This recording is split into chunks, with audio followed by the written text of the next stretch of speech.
I will call the November 12th meeting of Christiansburg Town Council to order. We will observe a moment of silence, and I would ask, if you are so inclined to, if you would keep Town Engineer Wayne Nelson in your thoughts and prayers. His mother is gravely ill and says she may have passed away late this afternoon. Thank you.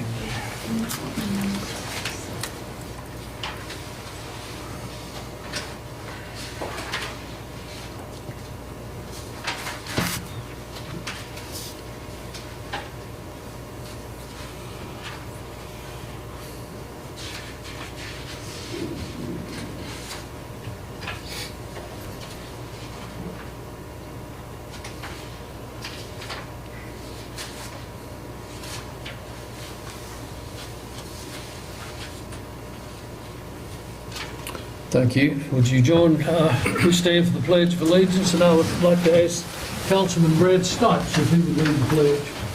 I pledge allegiance to the flag of the United States of America and to the republic for which it stands, one nation, under God, indivisible, with liberty and justice for all.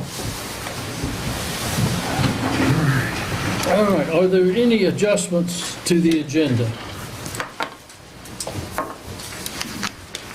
Yes, I'd like to make it a request of an addendum or an item to our agenda for council discussion and action for a resolution requesting the reappointment of Dr. Sherwood Wilson to 3 of our local authorities. And we'll get more into that later in the meeting, but I'd like to make a motion that we add this resolution to our discussion and action by council as item or whatever. I think we will do that under council, Mayor Council. It will be item 7. It's item 7. That was a motion. I'll second. Motion second, Madam Clerk. Yes, sir. Councilman Bishop? Councilman Hubbard? Councilwoman Sachs? Aye. Councilman Showalter? Aye. Councilman Stipes? Aye. Thank you very much. It now will be item 7.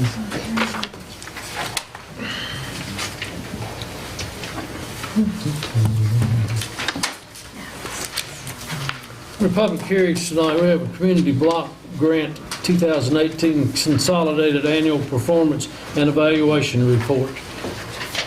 Is this you, Randy? Or is it Andrew?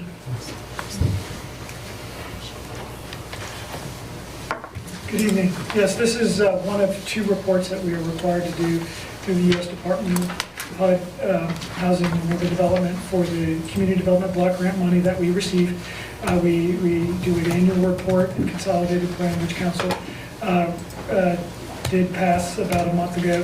And then now we are doing the 2018 CAPER report, which stands for a Consolidated Annual Performance and Evaluation Report. So basically, documenting what had been done in the past year for this funding. And as a reminder, we get about a little over $100,000, between $100,000 and $10,000 each year.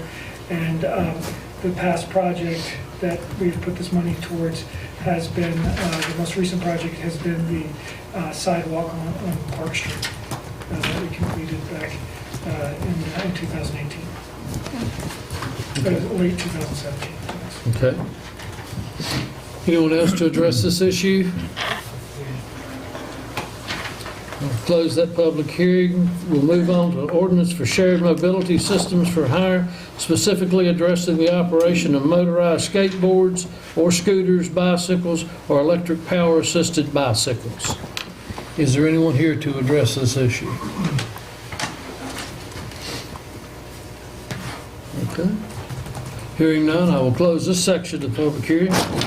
On the consent agenda, we have the approval of minutes of October 22nd, 2019, resolution recognizing November 30th, Small Business Saturday, scheduled public hearing on November the 19th, fiscal year 2019-2020 budget amendment, scheduled public hearing on January 4th, 2020 for consideration of solid waste flow control ordinance, and reschedule public hearing regarding amendments to Chapter 28 Solid Waste of the Christiansburg Town Code to December 10, 2019.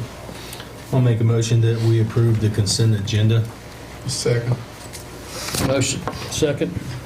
Any discussion, comments, or questions? Hearing none. Yes, sir. Councilman Bishop? Aye. Councilman Hubbard? Aye. Councilwoman Sacks? Aye. Councilman Showalter? Aye. Councilman Stipes? Aye. Passes unanimous. Thank you very much.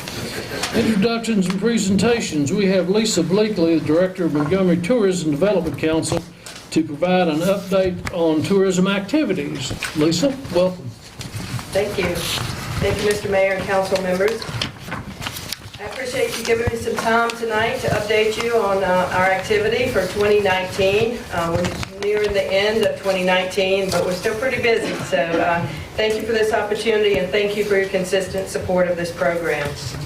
This presentation tonight has been designed to provide an introduction to the 2019 Annual Tourism Report that will be delivered to you during the first quarter of 2020. I'm going to talk a little bit tonight about the data that guides our programmatic decisions, tactical highlights of the program in 2019, and what's in store for 2020. I believe you'll be able to see that there is a strong return for your investment in this tourism program. Put Andrew to work, sorry. So this first slide shows the estimated contribution for from Christiansburg for fiscal year 20, the current year that we're in. I do want to just give a little refresher on the funding model. Where does this come from? Locality funding is based on annual revenues generated by a 1% increase in the lodging tax enacted by each locality, that being Christiansburg, Blacksburg, and the county in 2006. It's referred to as the additional lodging taxes revenue, and the tourism program gets 0.85% of that 1% of additional lodging tax revenues. And that's what we use. We combine both towns and the county to fund our program. The only other source of revenues for this program comes by way of grants, when we're lucky enough to get those.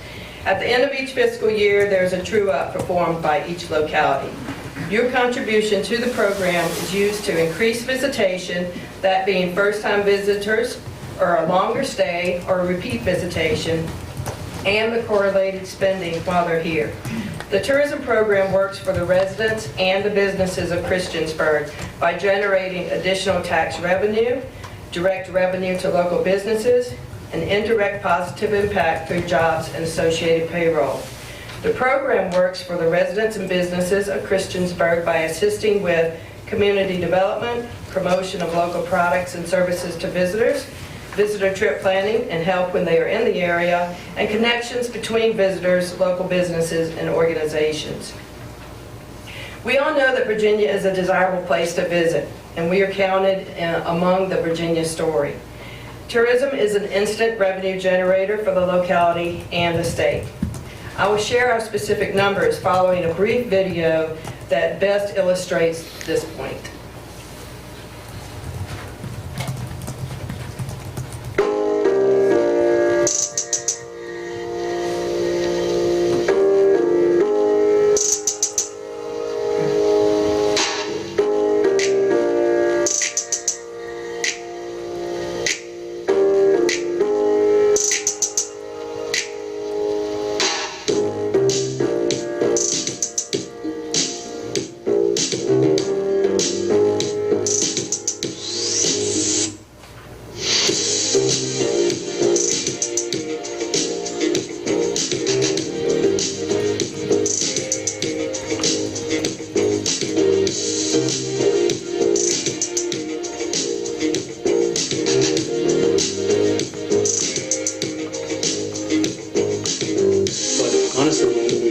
Isley had just opened. There were entire blocks of Scott's Addition that were, empty buildings, vacant buildings, and it's been a pretty incredible transformation. Without what Spearhead has to offer, St. Paul would be a dying town. The economics in this town wouldn't be as diverse as they are. We now offer the hope of a tourism-based economy. You're making it a destination. They're driving from Fredericksburg, DC, the western part of the state. They're coming all the way here just to experience Miroir and the oyster trail with the oyster company here. It's really cool because you can sit at the restaurant and see where the food came from. You can literally see the boats coming in, the guys working the oysters. You really get to know about your food source. I work closely with the Richmond Region Tourism Board to build a Richmond beer trip. And we're now seeing 35 to 40% of our visitors on the weekends directly correlated to beer. And the craft beer consumer is not just going to spend money at the brewery, they're going to go deal with other experiences around.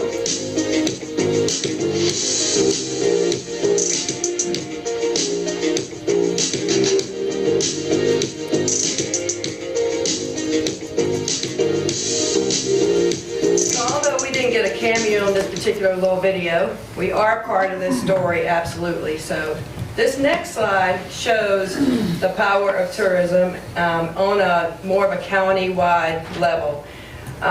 It's kind of hard for me to see from here, so it may be for you guys too. But that upper part of the chart shows from 2016 to 2018 the travel expenditures. That is money being spent by travelers in Montgomery County. We've been on an upward trajectory now for over the last 6 years, and you can see we've hit a pretty much of an all-time high there. We increased 5% from last year in that upper chart, and then the correlating tax revenues generated off of that appears in the chart below. Tourism works to keep these numbers on an upward trend by providing, again, reasons to visit, reasons to stay longer, spend more, and return for another visit. So let's take a look at Christiansburg on the next slide. Oh, by the way, that last slide, VTC provides us with that report. It's done by U.S. Travel Association. We get that every fall. So that was a 2018 report. It doesn't separate down to the more of a granular level. It is county or city. But with this slide here, I wanted to show, I was given, Val provided me with meals and lodging, and even though we don't get a part of the meals tax, it is still a performance measure. We know a lot of residents eat in restaurants, of course, but meals, retail, transportation, there's different types of spending that U.S. Travel has a method by which to derive some of the, to separate the visitor spending from residential. So, but this is what's reported out of Christiansburg Finance Department, and it has increased in both meals and lodging from last year. And that just shows January to present, to September. So by all accounts, we will see continued growth when the 2019 report is released by Virginia Tourism next fall. This slide shows, we subscribe to what we call a STAR report. Smith Travel Research gives us a destination report where they don't give it to us, we pay for it. But they give us two reports. One you're seeing here, just a snapshot of a county-wide, and it shows over time. Occupancy is shown on one line, I believe the blue one maybe. There's also two more measures that we look at, the average daily rate and revenue per available room. And so they're inverse to some degree at times, depending on what the revenue managers do in the hotels.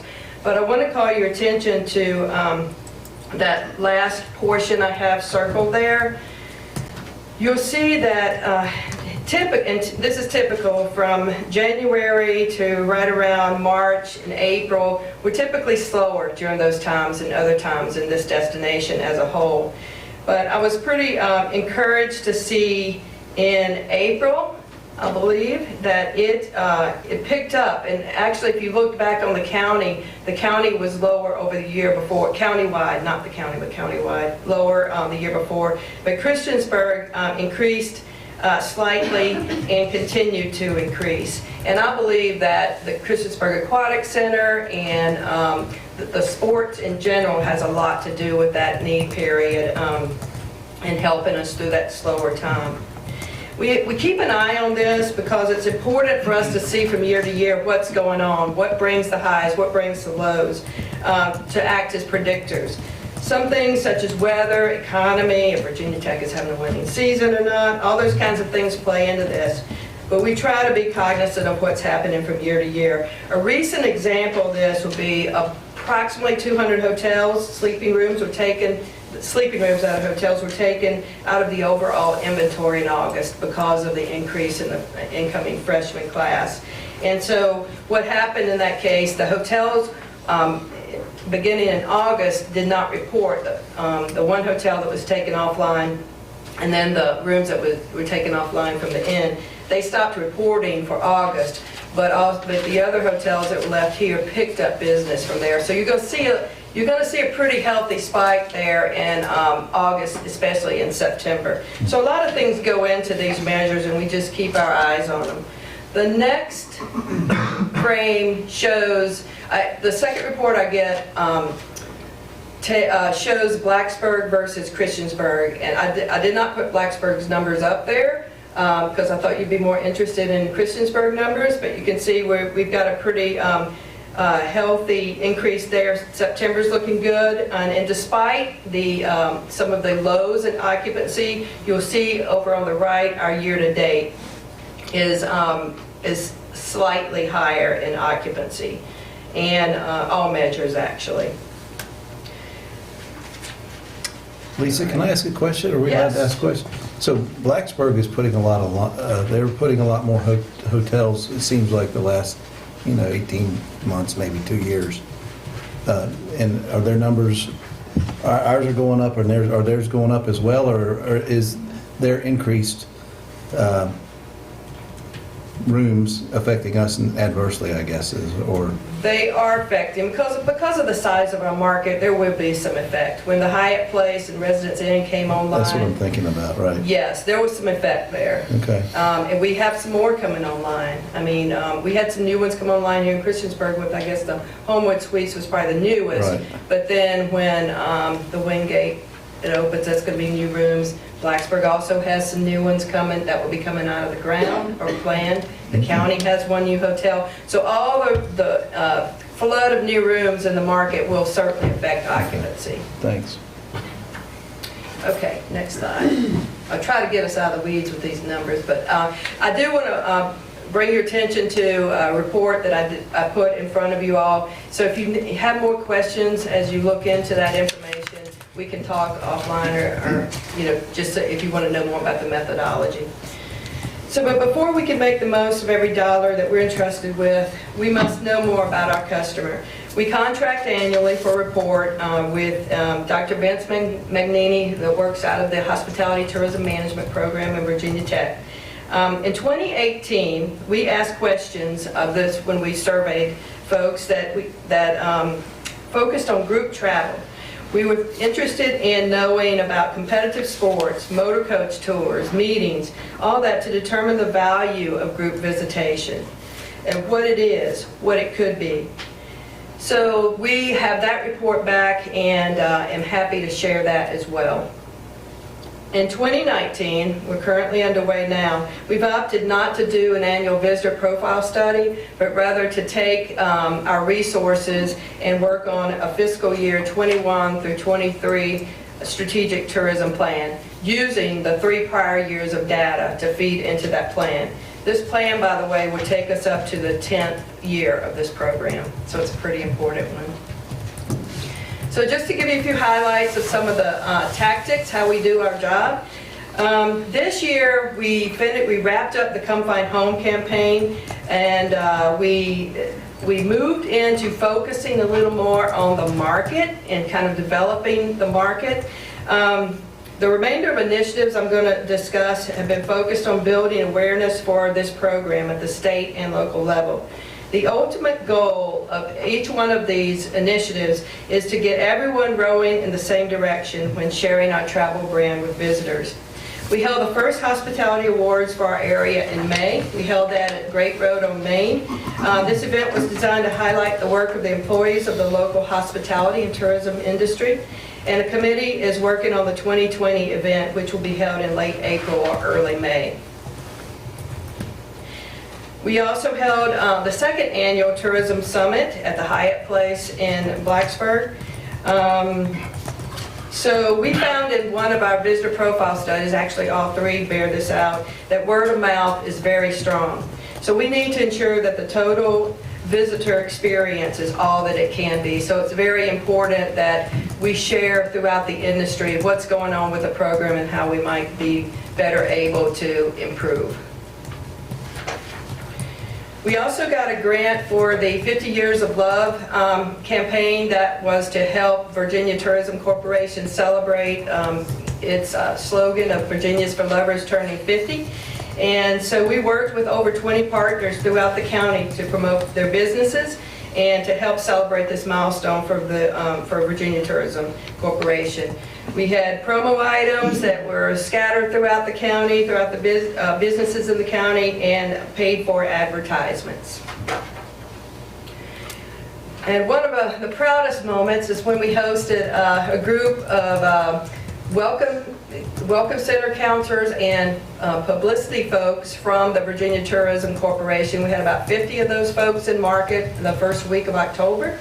And the goal of that was to educate these welcome counselors that work at 13 welcome centers throughout the state. They came from as far away as the Eastern Shore, from Northern Virginia, all the way over out west and from Southside. And they came here with, you know, we surveyed them before the event and post the event, and we found that they learned a lot while they were here. We worked with many great partners throughout Christiansburg to get them in and around not only the county, but both towns, and to understand what we truly have here and why visitors should come. And then I wanted to highlight just the regional cooperation that we have here with this program. I know the Regional Commission is here, Kevin represented tonight, and one of his employees is there in that photo. We work pretty closely together with our partners throughout the New River Valley doing different projects. We're currently working on a regional tourism website as helped out by Regional Commission. And I did want to mention Rally that Christiansburg is now participating in, and I believe that we helped in that because just by virtue of our affiliation with Southwest Virginia and for talking with that group for many years now, that Christiansburg was right for that process. So pretty happy to participate in that. And then just Southwest Virginia projects in general. Working with the Crooked Roads Mountains of Music Homecoming right here in Christiansburg and some various things throughout that affiliation. And then the Sports Advisory Group. I think that that's a group that's going to continue to grow. Both towns, the county, Virginia Tech, Radford University is all represented in that group. It's loosely formed right now. We hope as we move forward to become more of a formal group and help take advantage of what we have here and bring more visitors into our localities. So what's coming up in 2020? Well, we're going to have many of these same events over because we've got a good basis. We want to continue growing those. A seasons campaign, I have released a request for proposal. It's been on the street now for a little over a week. We got a $40,000 grant from the Virginia Tourism Corporation to help us with this campaign. And essentially, we see that running from April of 2020 through the end of March 2021. So stay tuned for more on that. And then to bridge us a little bit is a few things that we're doing. One, I just want to mention tonight, we did sign an agreement to have some court signage for the 2019 Virginia Tech Winter Sports.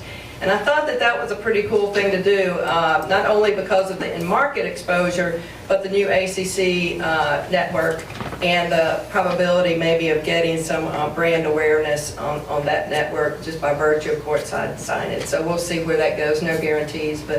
And then I mentioned the strategic tourism plan that we're working on. And then lastly, drum roll please, I don't have an agreement in place, but I fully expect that there will be a signed agreement come Friday to relocate our office, my office where I'm in the county building now, to relocate to downtown Christiansburg.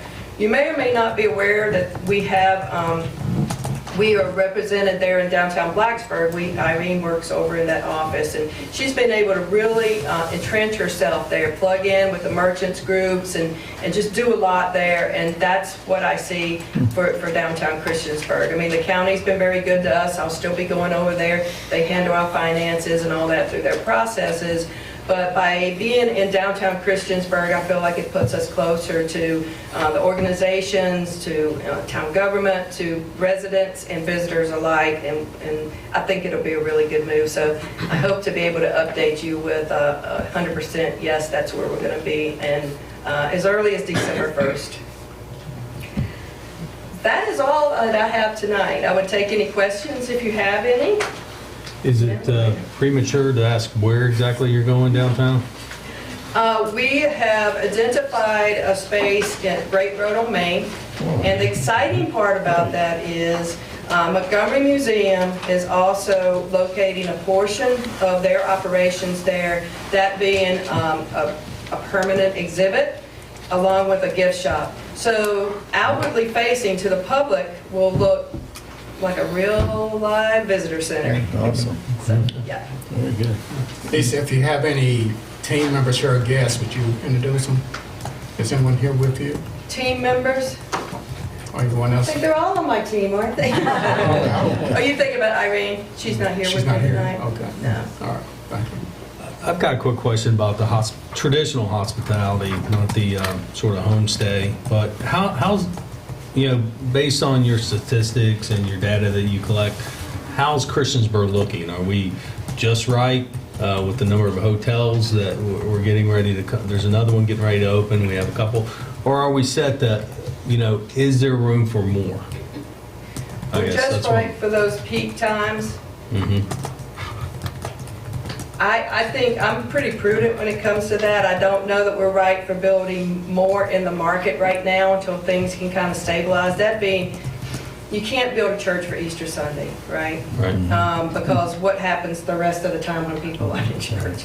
And that's kind of what it is in that December to March timeframe. We still have low occupancy, even though I firmly believe that sports, the aquatic center is helping with that. We would be kind of in bad shape without it, I think. But I do believe with the growth that's coming down the pike, with the business that's coming into this area, expanding businesses relocating, and then the connection between Northern Virginia with the Innovation Campus in Virginia Tech and what that is bound to bring. I believe that if we can get kind of over the hump of, right now, where's the business, and get to that point, then maybe we can take on more. And the rail would have an impact on that eventually. Most definitely, yes. Thank you. For a while, there was talk about maybe doing a tourism center over there by the Park and Ride. Is there anything more to that?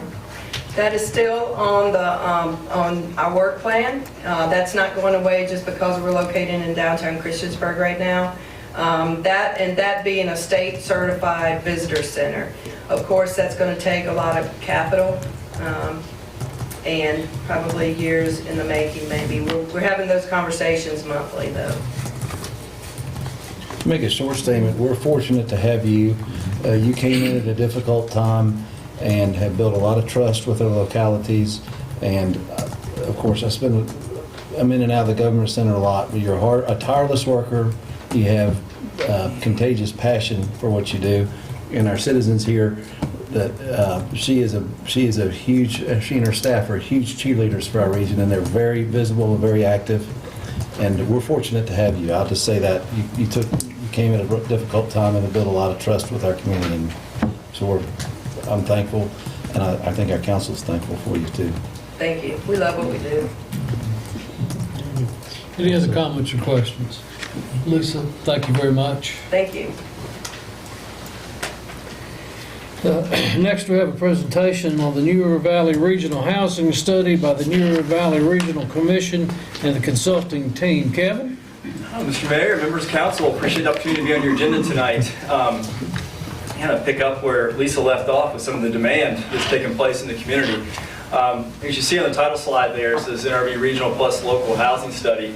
You probably have heard about this study taking place over the past several months, and tonight we want to share with you some preliminary findings of the study and also share with you some strategies for Christiansburg to get some feedback from you all and whether those strategies are items that you want to pursue and prioritize.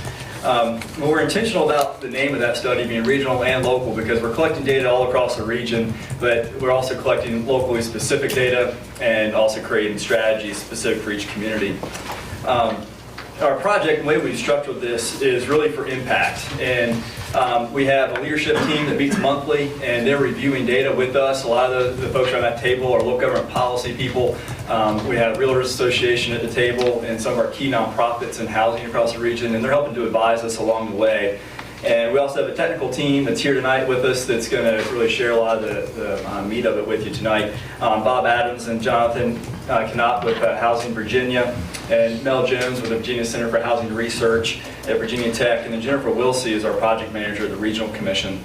We also have a consortium of about 30 people across the region that are industry folks that are involved with housing, whether they're bankers, builders, realtors, state and federal funders, and large employers. They're meeting quarterly and receiving updates from us, and again, advising us how we go about this. And we see them as critical to implementation because this is a public-private partnership in how you're addressing housing within the communities. It's not a local government task to solve by any means. Certainly there's roles for local government, but there's roles for the private sector, and we need everybody working together to be very successful in addressing those challenges.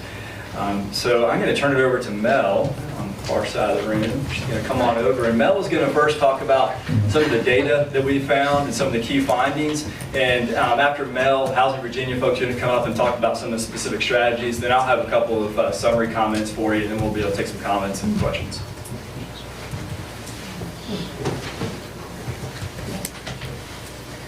Hi y'all, I'm Mel Jones from the Virginia Center for Housing Research at Virginia Tech. I'm the Associate Director and a Research Scientist. So I'm here to share data with you and also some fairly high-level findings. I'll stress that this is just a very tiny fraction of the data that we've looked at for this project, and I'm looking forward to us getting the report out to you so you can just noodle over all of the fantastic data that we've had an opportunity to look at. So. The first thing I want to start you guys out with is really the New River Valley needs more home ownership units. New units, first of all, don't address the need among low and moderate income households. Second, some markets near employment centers, including Christiansburg, are too tight. And it makes it difficult to buy a home no matter the price point you're looking in. Units are being developed across the region, and Christiansburg is leading that. But the pace is really straining employers, and we've heard as we talk to employers that they make an offer and folks say, great, I would love to work for you and be in the New River Valley, but when they start to find a home here, they can't. So they end up turning that down. And those are not stories we're running here, certainly. Last, availability keeps relative affordability from being an asset to our community. In Virginia, we are a relatively affordable community. We are well located on the 81 corridor. There's a lot of reason for people to move here, but if they look at the New River Valley and say, look at that price point, look at that quality of life, let me find a house, it's not going to be an easy road for them to travel. So here, I'm just going to give you a tiny bit more data about price. So this is just your median sale price from 2002 to 2018. Christiansburg is in purple. It's kind of all by itself. We count 1, 2, 3, the third one down. Median price from 2007, so just before the recession, all the way to the latest data that we have for a full year, 2018. You see an increase in price, 12%. Which is pretty good among the region. You're, again, kind of right there in the middle. The next thing I want to show you is median price of homes built and sold from 2014 to 2019. So this is new construction. Again, you guys are in purple and very much kind of in the mix of everyone. But in 2019, you land on top, just below Blacksburg in terms of median price. The other thing to note is that in the key down here where it says Christiansburg in-town limits N equal to 184, you guys have put more homes on the ground than any other jurisdiction in the region in this time period. So you guys are leading the way for building. However, it's still not enough. So we'll go here. Market vacancy rate in the New River Valley is 3%. Between 1 and 4 in Christiansburg. When we get down to the sub-MSA level, the data gets a little fuzzier, so I can't give you an exact number, but I can give you this little range. We think of a healthy vacancy, market vacancy rate being between 2 and 7%. So you guys are clearly in the healthy range, but depending on how you cut it, you may be a little bit too tight, if you will. And another indication of sort of tightness is days on the market. So New Valley-wide, days on the market, the median was 19 in 2018. And then for reference here, so you guys can see exactly how tight, I look at the largest housing market in Virginia in the hottest month of the selling season. And in Fairfax County, median days on the market was 24, Prince William 26. So you can see that our region is fairly tight, you know, Blacksburg being sort of the absolute problem child here, 7 days on the market, but you guys being fairly low as well. Oh, and then I should mention this one thing, that your vacancies, your market vacancies, so those homes that are for sale or for rent, are primarily comprised of rental units. So you guys are low vacancy rate, and then most of those market vacancies are for rent. So again, highlighting that if you're trying to move here and buy a home, it's not the easiest thing to do. So we'll move on to rental units. The greatest need in our region is among very low income renters, even accounting for students. And I'll get a little bit more into the numbers in a second. We also, in talking to folks throughout the region, heard over and over again a need for temporary rental units for relocating employees. And again, if you're trying to move here and you want to buy a house, you're not going to find one very soon, so you need someplace to rent while you either wait and wait and wait, or you build. Related to that is quality non-student rentals, so thinking about the quality of housing that a young professional is looking for or an established professional is looking for. It's just a little bit different than what a student might be looking for. And it must be on a non-student cycle. So if you move here in November to take a job, the likelihood of you finding a rental unit is even lower. Again, availability keeps our relative affordability from being an asset. Here's a little bit more on housing affordability for our region. So we have 5,900 owner households that need more affordable housing. Generally, the mortgage finance process keeps you from needing more affordable housing at the onset of buying your home. So we're talking more about people who have experienced economic hardship or over the years have seen their taxes and utilities increase such that they're having a harder time affording their home. We also have 14,500 non-undergraduate households that need more affordable housing. It's important for us to distinguish non-undergraduate households because undergraduate households disproportionately report being low income. So really the true situation is that we don't have very accurate data on the housing affordability in that population, undergraduate student-headed households. So it's important to just look at this group of non-undergrad households. We estimate about 5,500 units required, again, region-wide to catch up on those extremely low-income households. And those are primarily service and retail employees, and they're folks who are going to struggle to find affordable housing anywhere in our region. Can I ask a question right there? Of course. So Mel, on your third bullet that you just spoke to, Yep. 5,500 units, what would you say is the price of those units? What, are we going to get into that or not? I mean, when you say that, that's not $500,000 homes, and it's not, No. you know, what do you? So while we do need houses all along the income spectrum, when I'm talking about extremely low income folks, I'm talking about people who are making 30% of the area median income. And in our region, that is very often for a single or a two-person household at the poverty line. Right. So we're talking about deeply subsidized housing often. Okay, gotcha. Nonetheless, the second bullet is integral here. These people are very important to our economy. Right.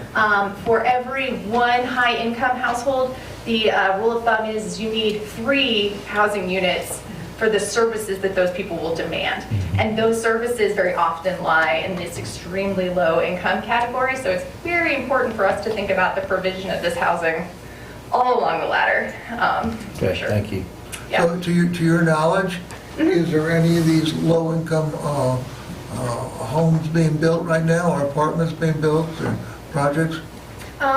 So I might defer to Jennifer if any of them are currently being built. There are a few, yes. Here in Christiansburg? In Christiansburg right now, none that I know of. We've had some come recently back online under new ownership and getting rehabbed, brought back onto the market, but not in this past year. Is that single digits, double digits, triple digits? Just to give, you said a few, does that mean a handful, or does that mean? So I'm mainly No. speaking from units coming on through the New River Valley Home Consortium, which is affordable housing subsidy. And so there are townhomes being built in Blacksburg. Oh, yeah. The ones that I'm talking about coming online a few years ago were bought by Community Housing Partners in Christiansburg. They do a lot of affordable housing work. And Habitat for Humanity has also been building and again, small numbers. Small numbers, right. That's right. The most recent larger development to come online is Fieldstone in Blacksburg. So if I'm a builder, it would be better to build a high-quality home rather than the low-income, is that right? Do they have that?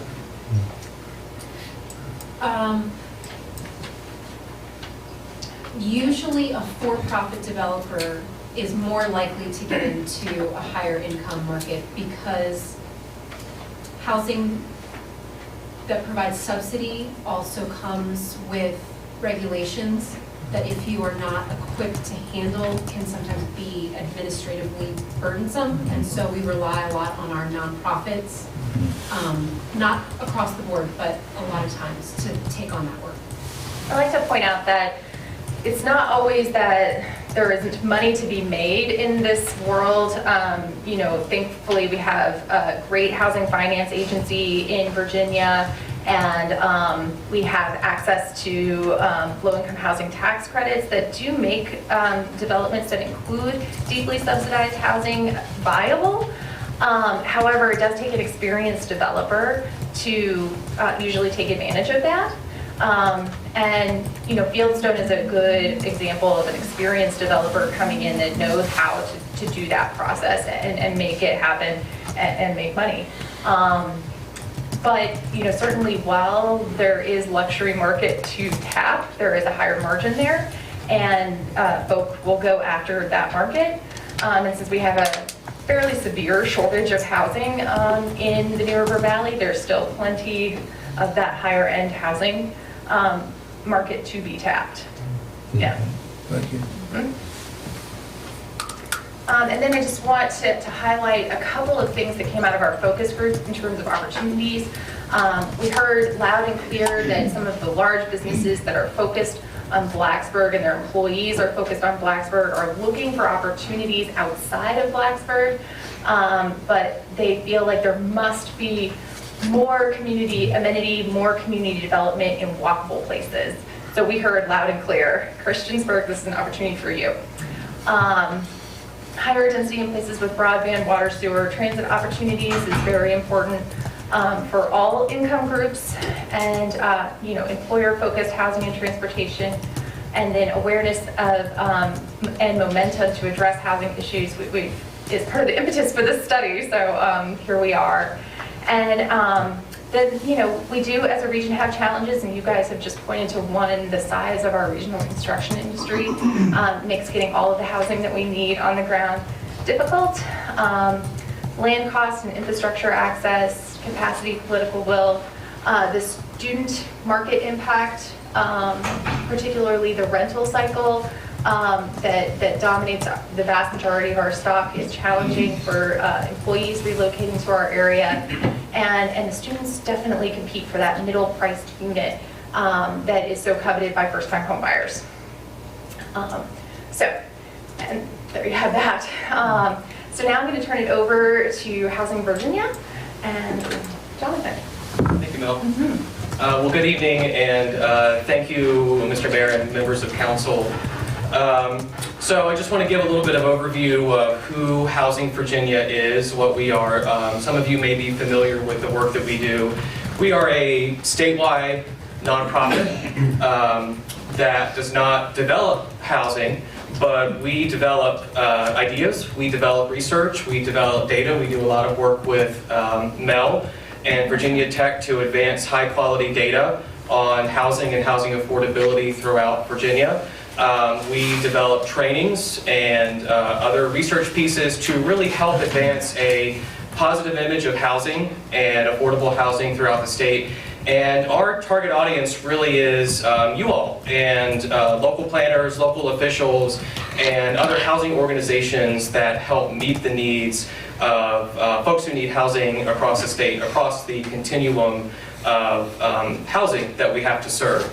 So my name is Jonathan Knopf. I work with Bob Adams. We are part of a team that makes up Housing Virginia, and we represent a very diverse board that leads Housing Virginia. That board was created with the organization about 15 years ago, and that board is made up of representatives from the realtors, the home builders, our state housing finance agency, the Department of Housing and Community Development for the Commonwealth of Virginia, fair housing officials, basically anybody who has a hand or plays a major role in our housing industry in Virginia is represented at our table. And so our main mission is to really advance these cross-sector solutions that we can get everybody on board for. And so we're very lucky to work with lots of localities across the state. And so while we'll be talking about some solutions here tonight, we want to not be the experts from Richmond that parachute in and tell you what to do. We have been working very closely with Kevin and Jennifer and their team and staff here in Christiansburg and other localities across the region. And we're just presenting here tonight our first take at some of the draft solutions and recommendations that we have that are really based on the data that Mel has talked about, our conversations with staff, the feedback that has elevated from the focus groups that Mel and her research team have done, and just this continuing conversation we have so that when this report is finalized by the end of the year and is released in January, that we really have common consensus around what the next steps are to advance better housing opportunities in Christiansburg and the New River Valley. So we took all this data, community input, and we now have these findings, these high-level analysis and implications, some of which Mel has talked about. And then from that, we can use our knowledge base and our network of housing solutions across the state to really help you custom tailor some recommendations that are definitely going to work in Christiansburg, that have support and political will and the resources available to actually make a substantial, meaningful, positive impact for housing in Christiansburg. So the number one thing that, or one of the number one things that we want to have as part of this work is increasing density, but in a creative way that is in tune with the neighborhood fabric and needs of Christiansburg. So one thing that we've been talking to staff about is that you all already have within your zoning ordinance some decent flexibility when it comes to two-family dwellings, which can help serve rental or creative home ownership in some ways. And so one thing that we would like to explore is expanding where this two-family use is allowed to other neighborhoods in a way that's consistent with comprehensive plans and what staff feels like would be neighborhoods that will be a good fit for this expansion of density to help increase housing choices. We also want to investigate ways that we can incorporate the missing middle zoning into Christiansburg. Missing middle is a term you may have heard. It's really helping to fill in the gap of housing with 2, 3, 4 units, maybe 5 or 6 smaller apartment buildings, the types of buildings that were built predominantly in the early and mid 20th century that have really fallen out of popularity with builders because zoning does not allow it. Lots of land use and for localities across Virginia and really across the country kind of looks like a barbell. It really helps, really allows single-family attached and detached homes to get built and large-scale multifamily to get built. And we want to ensure that we're filling in that gap, not just in terms of housing type, but also help fill the missing middle income that we want to serve, our workforce that could better afford something delivered in that housing type, a price that's attainable within that housing type. And then the final thing when it comes to density is that we want to consider ways to add flexibility for accessory dwelling units, so small living units that can be part of or detached from a house on a single piece of property. These help add supply for seniors who want to age in place, caregivers who are helping seniors stay in their homes, or other family members or friends who might want to rent a small unit in a backyard or in a basement or in a loft. And so the other opportunity, in addition to adding to our housing supply and our housing choices, is the fact that allowing an income-generating unit on a property could be a catalyst for neighborhood revitalization in some areas to help turn properties that may need a little bit of incentive from the owner, for the owner or developer, to add a little bit of density and to bring in an income stream to help bring that property back up to code and really help develop a stronger tax base in those neighborhoods. So this is an illustration of what that missing middle density looks like, and it's kind of associated with these classic neighborhoods that were built in the early 20th century. You have a diverse range of different housing options, single-family detached, attached, townhomes, duplexes, 4-unit apartment buildings, all woven together. And this is really what the market is preferring, both for younger households like myself and older households who are looking to downsize or move into more walkable neighborhoods. And that's one of the big takeaways from the focus groups that Mel mentioned. We're also seeing some really interesting ways to incorporate density in some of the smaller towns and cities across Virginia, so we don't have to look far for good solutions. Danville, for example, the housing authority there is working with our state housing finance agency and a manufacturer of factory-built housing to deliver some really high-quality manufactured homes at a very affordable price point for sale in a historic mill neighborhood in Danville for about $120,000, $130,000. And these are factory-built homes, but they look just like any charming shotgun house that you would find in New Orleans. And so we see this as a good strategy for doing some really interesting but sensitive additions to density in towns in the New River Valley, including Christiansburg. Another example, but a little bit different, is a tiny home village in Farmville that was recently put online by a private developer. All of these units, so these small cottages, about 700 square feet, are rented out, and they were leased up very quickly. Farmville also has a large university nearby or within it, and so this was a way to help add housing for the workforce in Farmville. Folks who wanted to rent, may not be able to buy yet, but are year-round members of the Farmville workforce. Another important strategy or goal that we've identified is addressing blight and neighborhood improvement. There's not a huge amount of blight in Christiansburg, but it's important to have strong, good strategies for making sure that we are making targeted investments in revitalization in neighborhoods.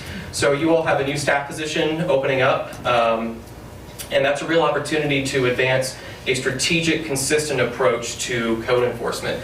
And one thing that we heard from staff that we think is a good opportunity is to do some proactive planning around the townhomes in Christiansburg that were put online in the 90s and 2000s that are now kind of reaching the end of their kind of first round of their life cycle. And so we want to ensure that there are strategies that the town has to make sure that those homes continue to be high quality and maintained, but also at an affordable price point for first-time home buyers or folks who want to buy a home around $200,000 or a little bit above or below. And Christiansburg also has a fair amount of manufactured home communities, aka mobile home parks. You all have some high-quality owners of these parks. Mobile home parks across Virginia are in a wide range of different conditions and statuses. You all have some decent ones in Christiansburg, but depending on ownership or other problems that these parks may encounter, they can easily fluctuate back and forth in terms of quality, and the housing stock within these parks as well can be low if the housing units are very old. And so we recommend, again, a proactive approach to assessing the conditions in these parks to make sure the town can easily react to any problems that might occur in these communities, because they really serve as naturally occurring affordable workforce housing for people who are very low income in the town. And so there's some best practices that the town can consider that we will be discussing with staff, including identifying direct tax delinquent parcels that could be direct sold to nonprofits for revitalization and affordable housing development, and partnering with the county to develop an abatement program for rehab. This is a fairly common thing in some counties and cities across Virginia. It's generally very effective. It's easy to administer, and so that's something that we would like to explore with staff. And then workforce rental, I think you heard a great case for this from your local tourism expert, Lisa, earlier. If tourism and hospitality is a major sector of the industry here in the New River Valley and in Christiansburg, and you want that to be something that is part of your collective future, those jobs in that industry are decent paying, they're good jobs, but they're not the types of jobs that will allow folks to purchase a house for $300,000. Let alone $250,000 or maybe even $200,000. And so we need to make sure that we are increasing the supply and making sure that our existing supply of affordable housing is of high quality and available for our workforce. And so there are some very strong, robust programs that the HDA helps administer, most notably the Mixed Use, Mixed Income program that help bring online really high quality development that can be oriented in the town centers to bring about a mix of uses, mixes of incomes, market rate apartments, and workforce housing apartments that are affordable to people between 50 and 80% of AMI. And we can also use a flexible pot of money from the HDA called impact grants to help do more specific studies for particular neighborhoods. And so the HDA is just a really tremendous resource that we want to ensure Christiansburg is tapping into. So an example of upgrading and increasing density, this is in Charlottesville, taking a very old, affordable rental complex from the 1970s and repositioning it to increase the density and add in different levels of affordability to make a mixed income community. So this is kind of the best practice in a comprehensive way of rethinking density and rethinking ways that we supply housing to the entire continuum of needs. Seniors, this is a huge theme across all of the localities in the region. We need to make sure that they can age comfortably and affordably. My parents, boomers, have very different housing preferences and choices than my grandparents. Many boomers want to age in place, or if they are dissatisfied with their current housing and have resources to move, they're probably going to look for a place that is smaller and closer to amenities and that is active and walkable. And so in Christiansburg, you guys are helping provide a lot of that demand with patio homes, single floor homes that the market is providing at pretty decent prices. And so staff has been telling us about those units coming online in the town, and we want to give a thumbs up to that. That is a great way to help address that need. It's relieving a little bit of pressure on the first-time homebuyer market, who's also looking for something small. But again, it's kind of a drop in the bucket compared with the demand that Mel was talking about earlier. So moving in the right direction, just need to increase our efforts a little bit. We can promote the county's senior real estate tax relief program. There's opportunity for partnership there. The county can also help explore funding to nonprofits and volunteer networks who help with critical home repair, home accessibility modifications, just providing services to seniors to physically help their homes and to provide them with socialization, which really helps them age in place and helps from a mental health perspective as well. So there's lots of great examples from a design point of view of these senior cottages or senior villages. And this is something that we want to see across the region because the demand really exists across the region. And Christiansburg is no exception. And then finally, in terms of funding, so some housing solutions are revenue neutral. Some things you can change within land use and zoning ordinances to promote and help incentivize the market to deliver products that meet demand. But sometimes for housing or different services that really need some sort of assistance or public subsidy to make happen, we have to rely on resources to make that happen. So there are federal government resources, including home money, which goes to the New River Valley Home Consortium, which is a great example of regional collaboration to help make federal funding work very well for the region. But we can also generate some resources locally, and housing trust funds are a really collaborative and flexible way to do that. Housing trust funds, there's probably about 10 or 12 across the state. Most are established by cities, medium to large size cities, but we see with the New River Valley being a leader in regional collaboration for housing funding that there's perhaps a opportunity for the New River Valley to also consider a regional housing trust fund. Localities could dedicate revenue. Localities could also solicit funding from corporations, philanthropic foundations, as well as anchor institutions like hospital systems and insurance providers. This is becoming much more common that these anchor institutions are getting into housing, and we want to promote that here in the region. And so a housing trust fund would just help provide some flexible dollars to address specific targeted needs across the region. Christiansburg could opt in, opt out, and help direct particular funds to address particular housing needs in Christiansburg. So we see this as a great opportunity to add a companion to the Regional Home Consortium. So with that, I think that's the end of our draft recommendations, and we're happy to answer any questions. If I don't know them, somebody on our team probably will. And just to reiterate, we are, this is an iterative process. We're going to have a report complete here by the end of the year, but we're going to be working collaboratively with staff over the next few weeks to hone these recommendations, in addition to whatever feedback we hear from you all tonight. There's a lot of information to digest. I'll just start with that. But it was great. Thank you.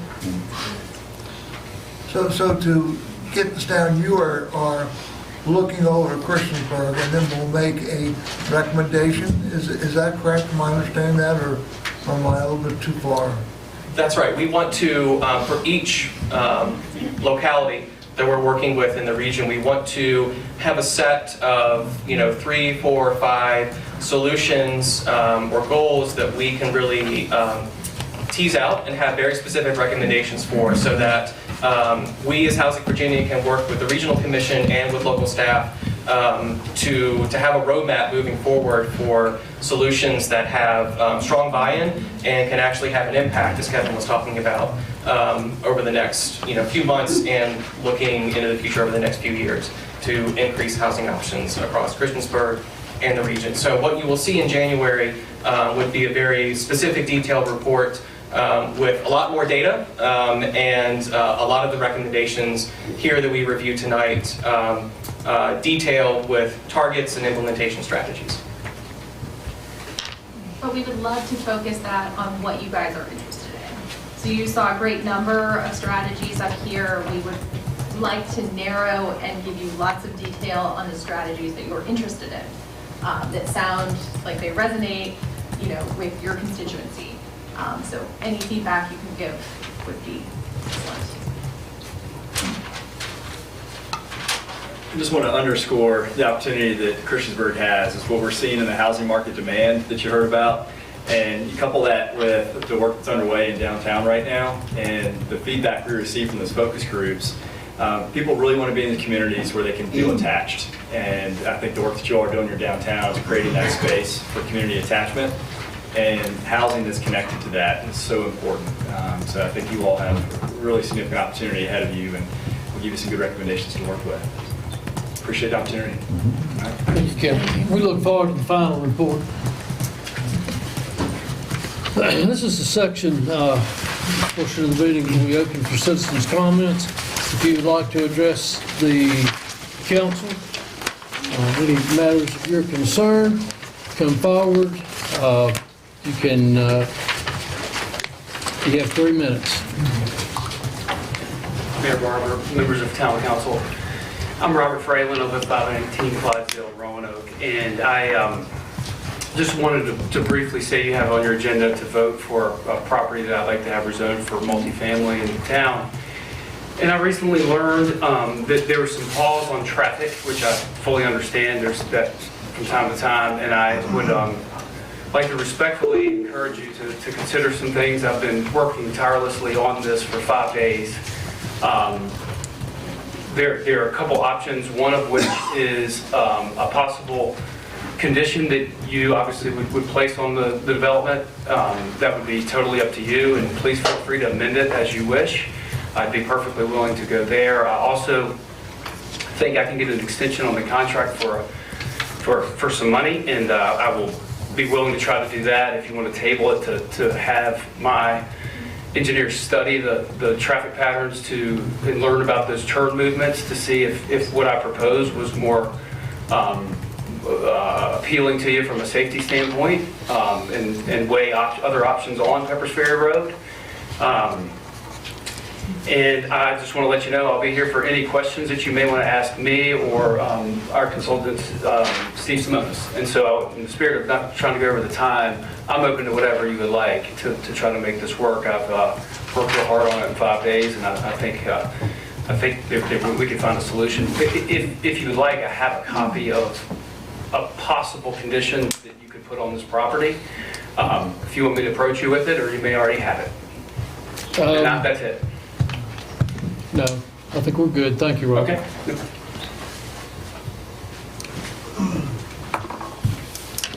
Now, we're not getting into a public hearing. We've had public hearings on these two things already. Now, if there's a change or you're requesting us to table, then let me know. But we're not going into another, I think you had a public hearing on the 22nd and even before. Yes, sir. Steve Simonis of Balzer & Associates, 80 College Street. Did want to bring up one change to the Clifton Town Center project that we did have a public hearing on a few weeks ago. One of the issues that was brought up with that was the potential widening of Stafford Drive. We have worked with staff over the last week or so to get some language in place on our master plan and show that we will widen Stafford Drive from Peppers Ferry back to Quinn W. Stewart. That is included in that updated master plan. So just wanted to bring council's attention to that and hear if anybody has any questions for us. Thanks, Steve. And that widening, does that widening include, because I got a email that was sent at 4:42 this afternoon. Does that widening include the improvement to the road itself to go along with that, or is it just the 6 foot of widening? I guess we're doing. It's completely rebuilding to 24 feet wide. So very good. The crowd was Thank you, Mr. Simonis. Thanks, Steve. Now, there was a sidewalk with that too? Yes, sir. Right beside it? Yes, sir. Yes, ma'am. Thank you for waiting patiently. Hello, my name is Stephanie Delaney. I've been a resident of Christiansburg for 47 years. I have a home built by Mr. Fralin. I currently live in the Kensington development on Keystone Drive. We moved into our home in December of 2017. We were overjoyed to be in our new home. We thought that Fralin was a reputable organization. After moving into our home, we have experienced several problems, from backyard pools to water coming in through the foundation and many other items to list. Too many other items to list. Although a few of these issues have been resolved, it took several months and a complaint to the Better Business Bureau to have these issues taken care of. We have constantly been ignored, our emails have not been responded to, and when contacted by someone, chastised as to whether these issues were important. As I'm sure each of you would feel as we do, we purchased a home, dealt with the builder and his team, which were helpful in the beginning, but now they do not respond to legitimate complaints, nor go the extra mile to keep their customers happy. There are 10 other homes that are experiencing far more worse issues than myself. Those residents could not be here tonight. They too are experiencing silence to their requests for resolutions. If Fralin cannot resolve the deficiencies that 10 houses are experiencing on Keystone Drive, they should not be permitted to build further houses in Christiansburg. They do not stand by their word, and their non-responsiveness to communication is unacceptable for a company of their stature. I would like to add that Fralin also has their employees go onto Google and write reviews to up their ratings. We respectfully ask that Fralin not be granted further permits to build in Christiansburg. It would be a disservice to your citizens. Thank you. Anyone else?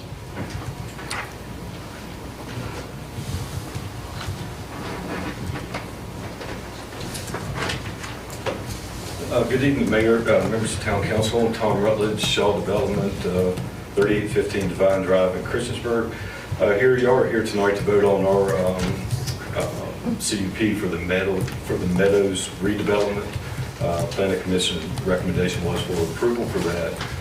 One of the conditions that we were asking for was a reduced roadway section. And I just wanted to state that one last time, we're asking for 24 foot of pavement with a rolled mountable curb on either side. That section came from the Christiansburg website that was posted on November of 2004. That section was changed to 30 foot in June of 2019. We requested that this property be annexed, or excuse me, a boundary line adjustment to be brought into the town of Christiansburg in August of 2018. The road section, the layout, nothing has changed from that date. So I would hope that y'all would consider this request. What this is actually allowing us to do with the 24-foot paved section, you've got 1.5 feet on either side of rolled curb, so you've got 27 feet of mountable surface. Current R3 developments that are developing into town, that are developing with the 30-foot paved roadway section, has parking on both sides of the road. We're going to ask town council to restrict that parking to one side only, which will actually make the travel pattern 8 foot wider in comparison. We go from Silver Lake Road, starts out at 18 foot wide, you go up to Round Meadow Drive, and it averages about 20 feet in width. Our road is going to be 24, plus 1.5 feet on either side of the drivable surface would be 27. And I just think that 30 is too much. I don't want to see a speedway at the end of the road. We're trying to create a walkable community up there. We've got trash service, mail service that we need to address as well. So with the reduced roadway, it is a cost thing, but it's also a stormwater management, water quality thing too. This is not a true low impact development, but we are trying to lessen the environmental impact to an already crab creek. Thank you for your consideration. Appreciate it. Very good. Anyone else? Hearing no one, I'll close the citizens' comment section. We'll go to committee reports. Street Committee, Mr. Stipes. This will be short. It's easy. We have two plats for you to, for council to act on this evening.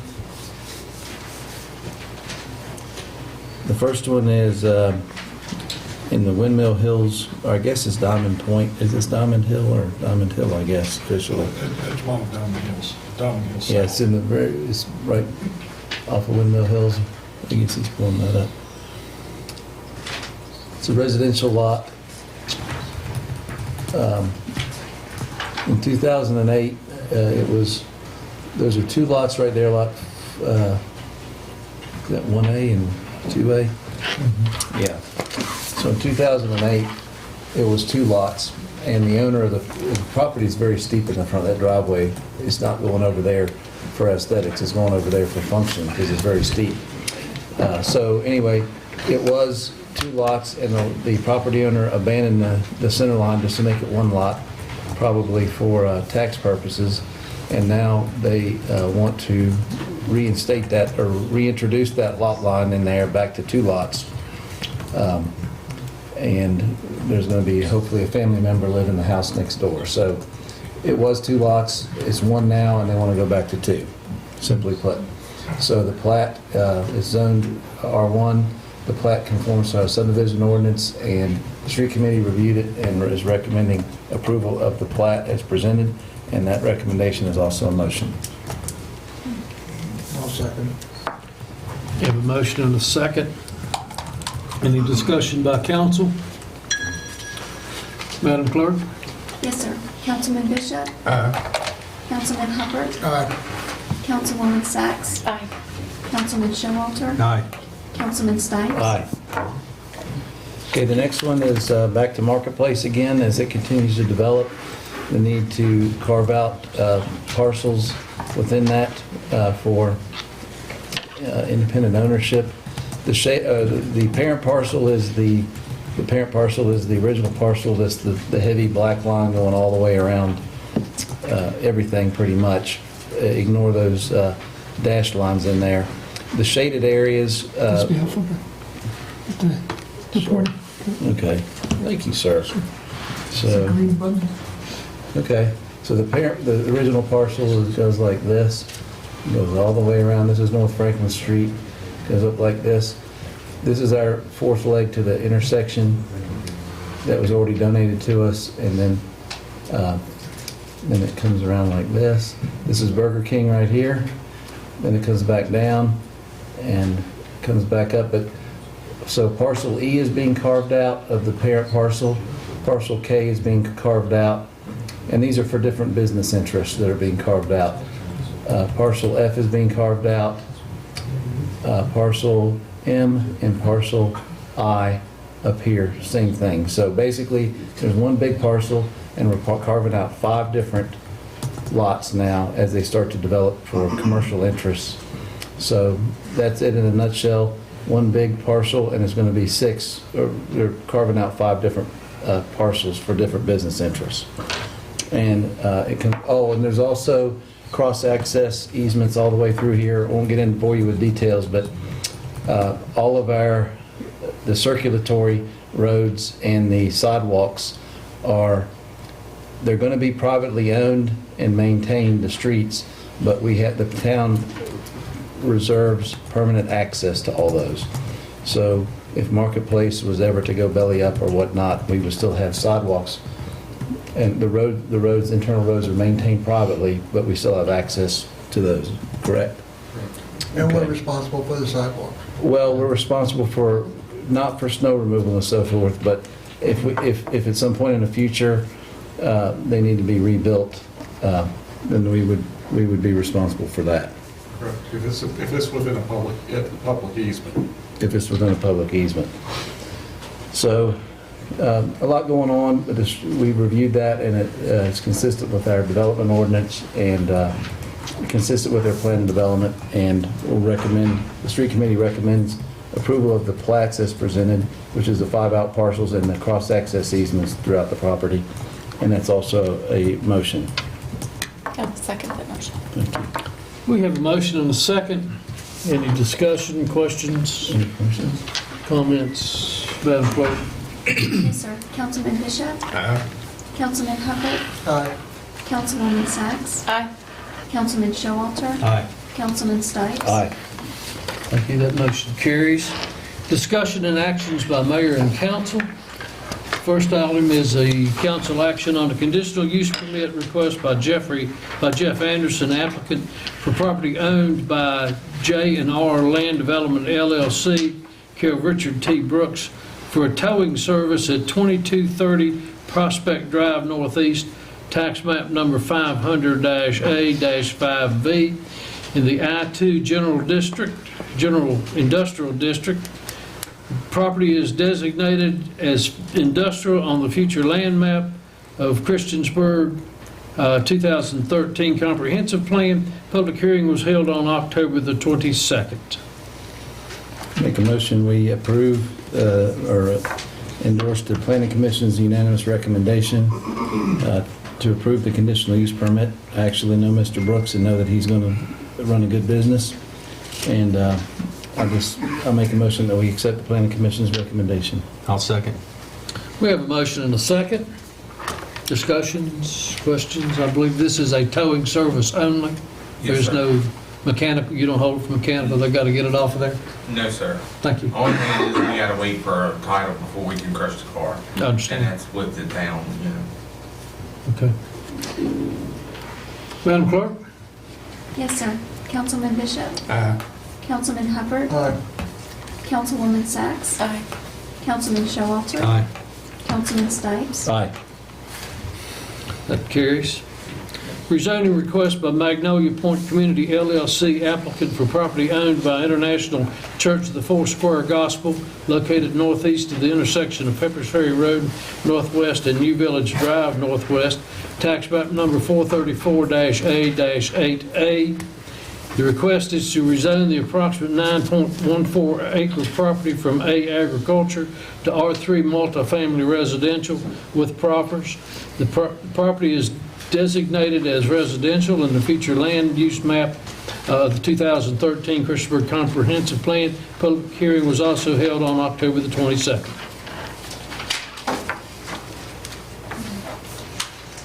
I'll get the discussion going by saying that up until I came to the council meeting tonight, I was pretty comfortable with my position on this. Reading an email that was sent to us at 4:42 and looking at it, there's some questions I would like to ask, and I would like to table this till next meeting, till next week. That's just my recommendation. I'll go ahead and put a motion out there for that. I will second that motion. I feel the same. We have a motion and a second that we table this request until the next meeting, which is November the 19th. Correct. Any other comments or questions? Well, I did not see that email yet. I just had prepared this before, that Mr. Simona said a few minutes ago that he did plan on widening. That's a different one, Oh, it's a Steve. different one, I'm sorry. Magnolia, thank you. Okay. Madam Clerk? Yes, sir. Councilman Bishop? Councilman Hubbard? Aye. Councilwoman Sacks? Aye. Councilman Showalter? Aye. Councilman Stipes? Aye. That's 5-0. Contingent on the preceding item, which has been tabled, so I'm under the assumption that there's a motion to table that one also. Correct. So moved. Second. Discussion. Madam Clerk? Councilman Bishop? Aye. Councilman Hubbard? Aye. Councilwoman Sacks? Aye. Councilman Showalter? Aye. Councilman Stipes? Aye. All right. It's 5-0 to table it till next week, which will give us almost time to study this late arriving email.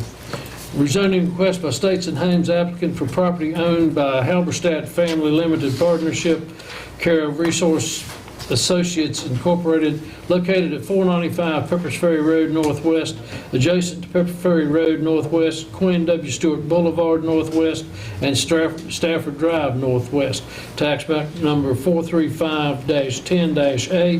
The request is to rezone the approximately 28.6 acre property from B1 Limited Business to B3 General Business with proffers. The property is designated as mixed-use residential business on the future land use map of the 2013 Christiansburg Comprehensive Plan. This public hearing was also held on October the 22nd. Now I want the right paragraph. Do we have a motion? I'll make a motion that we approve the rezoning. I'll second. We have a motion and a second. Questions and comments? Now, Steve. Well, if it's been, I think my comments that I was going to make, that Mr. Simonis has stated that he would widen Stafford Drive, that he's going to locate a sidewalk. Everybody heard him a minute ago. Also, I was a little bit worried about the traffic that was going to come on Peppers Ferry Road, and but then he also put out that there will be 4 exits out of this development. And another thing that I was interested in was that this development, a lot of times we think these developments are going to be done overnight, and this is going to take 7 or 8 years to build and complete, and so it's not going to be overnight. It's going to be a gradual building process, and it is a mixed use. And I also felt that this location is going to be close to where the Villas is, and I think that he stated that there's going to be coffee shops there and retail outlets, and this would be a good location for people in the Villas could almost just walk across the street and take part in. And I'm also familiar with these builders, and I think in the past they've done a very good job of organizing and constructing. And I would support this, and I'm not sure if you're looking for a motion or not. But We've already got it. we already had the motion, we had a second. We're good to go. All right. Any other comments or questions? I just think this is an interesting development. We don't have anything like that in town, so I'm excited to see how it turns out. Go ahead. I'd also like to mention that I've heard nothing but very good things about your company and the building, and that's most appreciated here in Christiansburg, so thank you for that.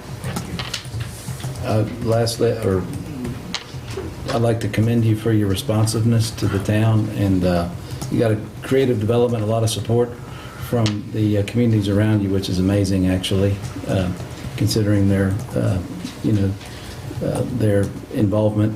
But most importantly, recently, for your responsiveness to our concerns about Stafford Drive.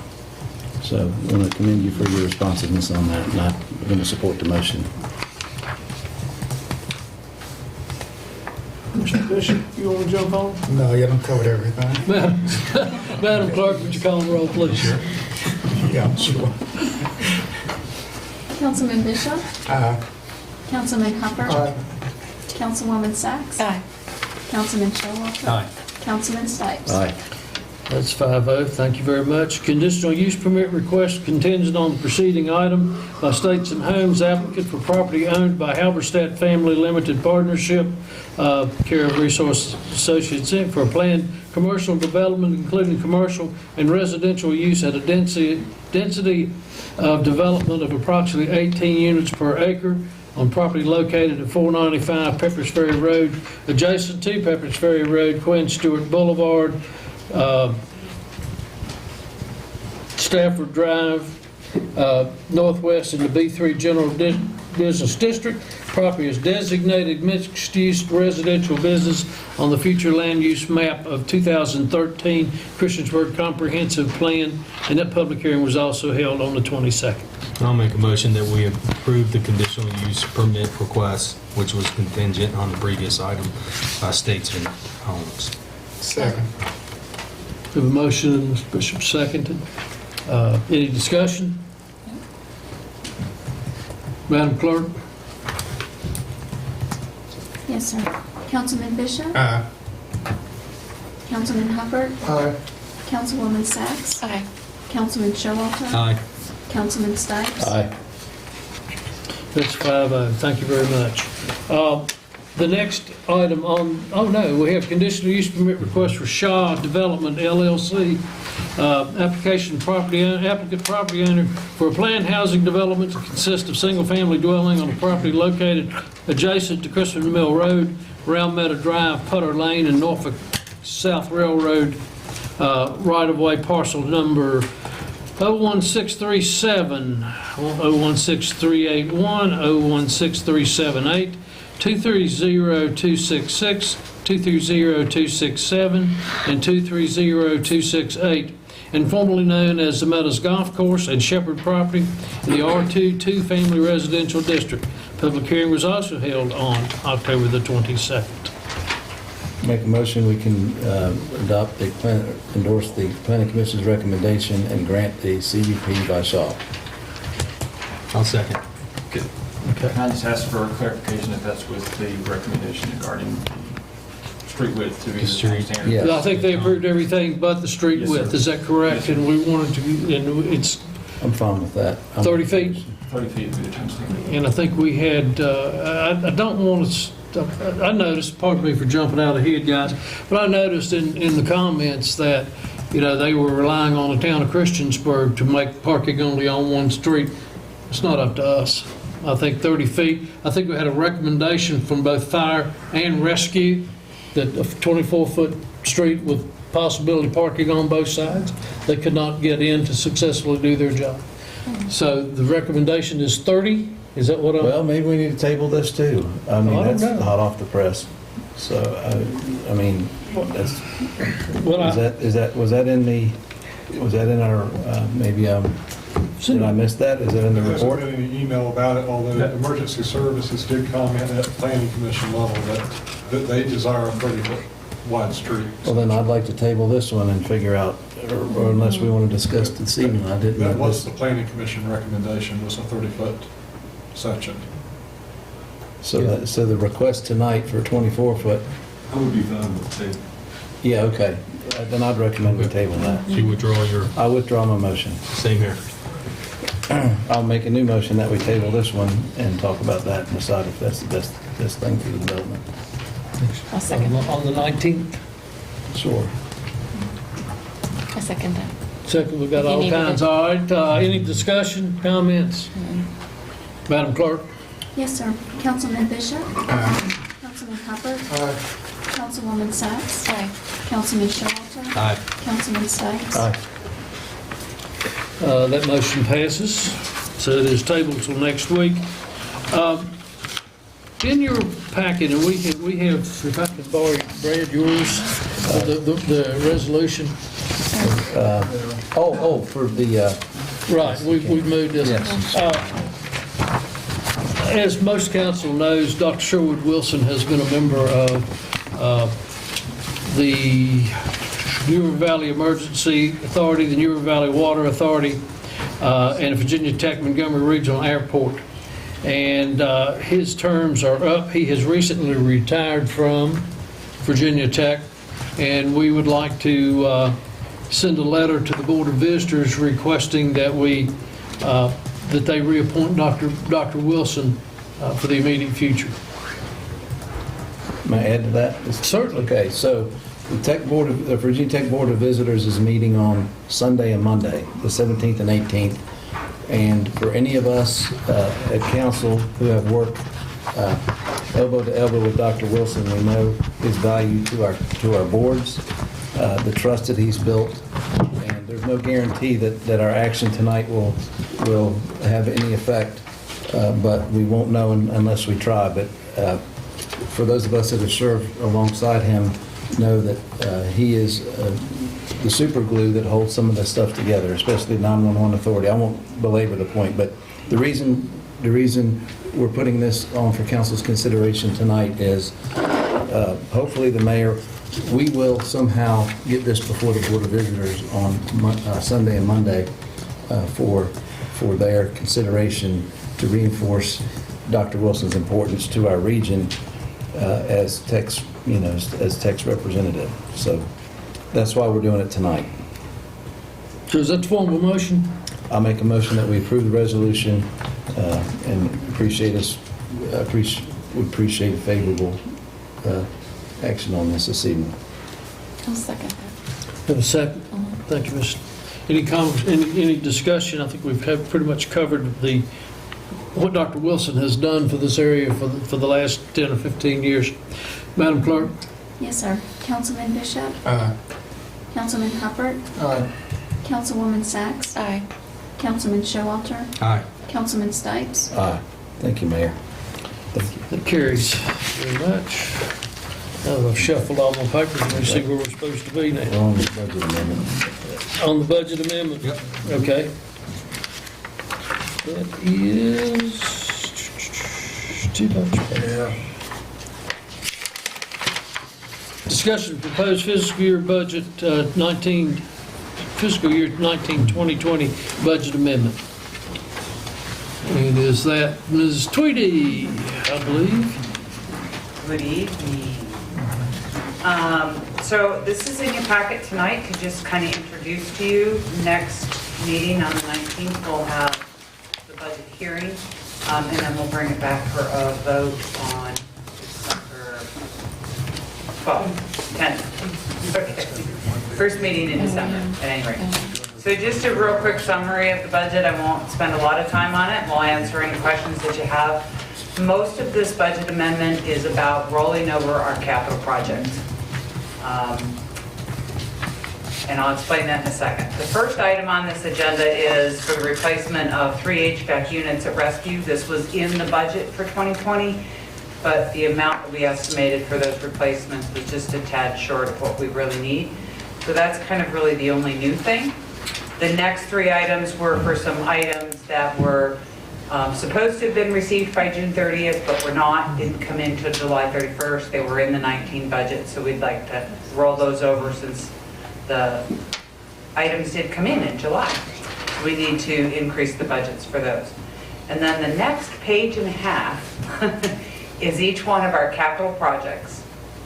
And most of those are simply the rollover funds, where we estimated to expend X amount of dollars when we calculated the 2020 budget. We didn't spend as many dollars as expected, and so we're rolling those dollars over in the 2020 budget. There are on a few of these projects some additional grant funds that we were able to move off of some projects and onto other projects. So there's an increase in some of the grant funds that reduces the amount of town support that we have to put toward them.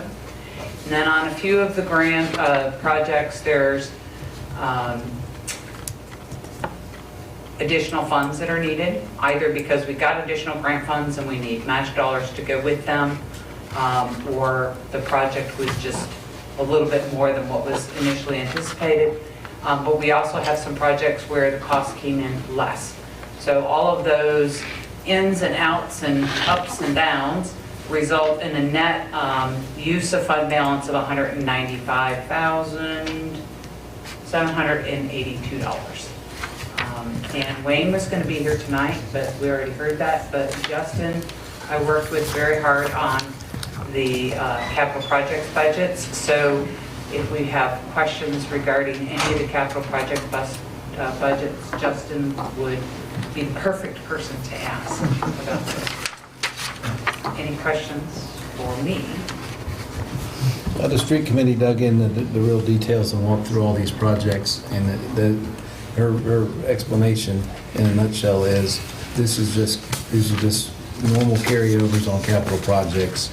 The big difference was the heating units, or Yeah, that's the only thing that's really new. Yeah. And then the ability to get some new grant funds on some of the projects, and just some adjustments in the budgets that are fairly minor as far as the capital projects go. some bids came in high, or some came in lower. You mean the finance committee? What did I say? Street committee. The finance committee, sorry. Which a lot of us, a lot of you were in attendance that night. Oh, yeah. That's So right, yeah. I would encourage, if you have any questions, since we do have time on that, to reach out to Val or Wayne when he's available prior to the 10th. We have an amazing amount of projects going on. I can assure you, there's no locality in the New River Valley that's got as much going on as we do. And that's a big plus. I've said very often, we have 2 seasons in Christiansburg. We have winter and street construction. Which is a good thing. It is a good thing. Staff reports? Just to let you know, Christiansburg High School Choir will be here at the next meeting. Just recognize them for their winning the competition to be able to sing at the Foreigner concert. And they also let you know they've offered to sing a song. Great. Very good. Fantastic. I assume that Melissa will prepare the proper resolution to honoring, I don't think we can honor all of them, but, I mean, the choir in general. Very good. Yeah. Just let you know, I think I should include a presentation on town street sections at the next meeting, maybe a 5 or 10 minute presentation on. We've got presentations we've made in the past, but it probably would be a good idea to maybe dust that off and give you an idea what the street sections look like, and maybe some pictures with vehicles parked on the streets. So. Very good. And let you know, we have a park PPA committee meeting on Monday that we'd like council basically to have a joint session on. We felt because of the nature of the meeting that it could easily be a 2-hour meeting, so we wanted to do it as a standalone meeting, if that's acceptable for Monday the 18th. And would 6 o'clock be an acceptable time for you on Monday? So do we have a PPA meeting tomorrow night, is that correct? That's simply the committee. This would be a meeting between the committee and council.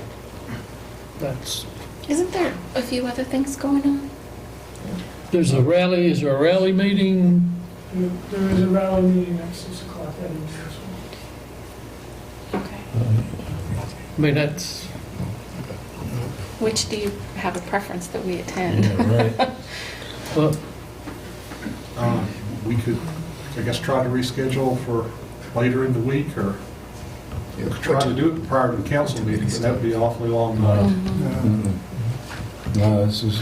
I mean, if that's a preference, then, I mean, I understand that. Right, what time did you say? 6 o'clock. But, how long will the rally meeting, is that projected to go? Scheduled for an hour and a half. Yes. 6 to 7:30. 6 to 7:30. so do you want to move it to Wednesday? Wednesday's bad. What if we move it to 7 on Monday? Do you think that would be enough time? Yeah, I do. 7 or 7:30. I say 7 should be good. Okay. 7 Monday. Okay. Now go back again, when are we going to, this next Monday?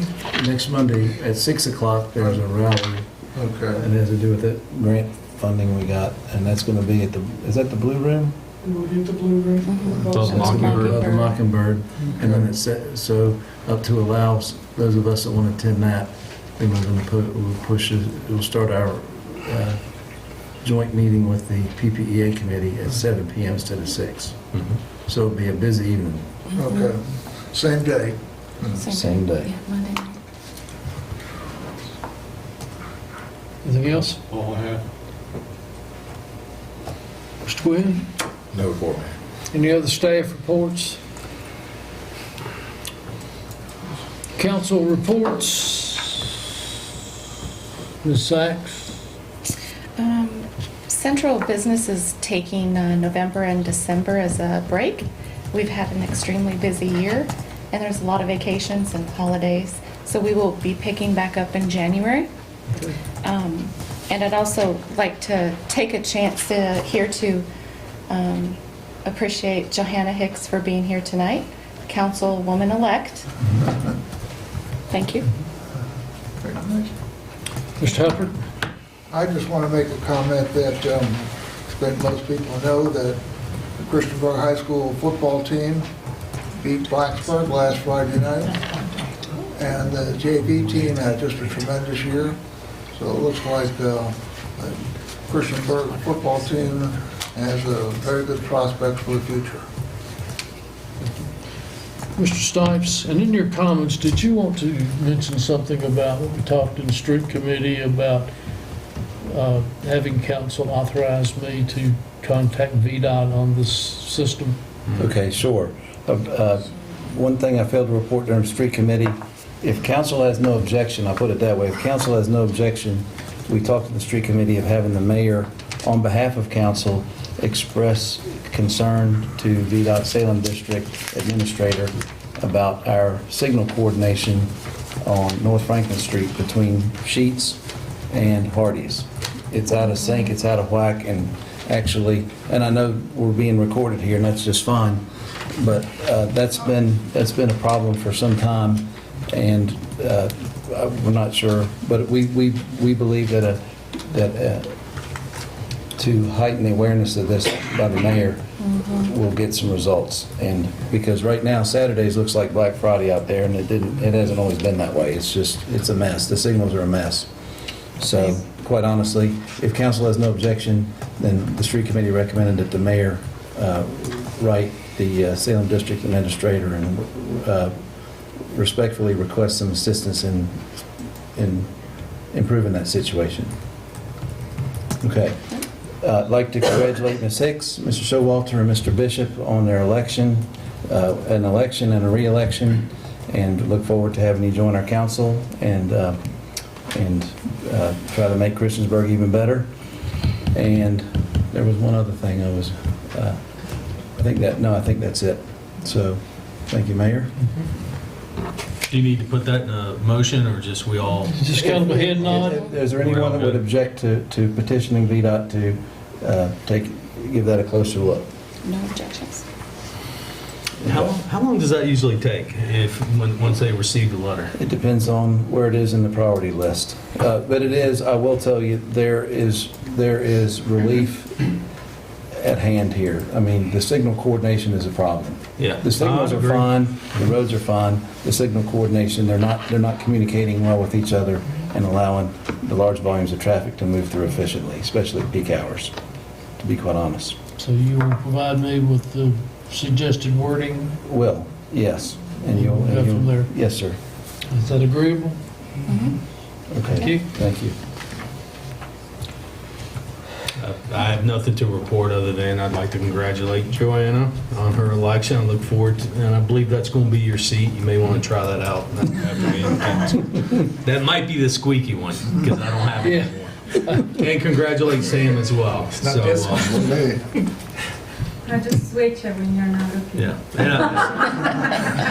And when I usually come in, I usually have my mind on the council agenda. I saw you back there, but we had already started, so I'll holler at you after. Mr. Bishop? All right, same thing here. Welcome aboard. That's all I have. Very good. I've several times expressed my congratulations to you, and I do look forward to working with you. Seriously. Okay, any other business to come before council tonight? The meeting tomorrow night is at 6? Yeah. Yep, that's it. 6 o'clock.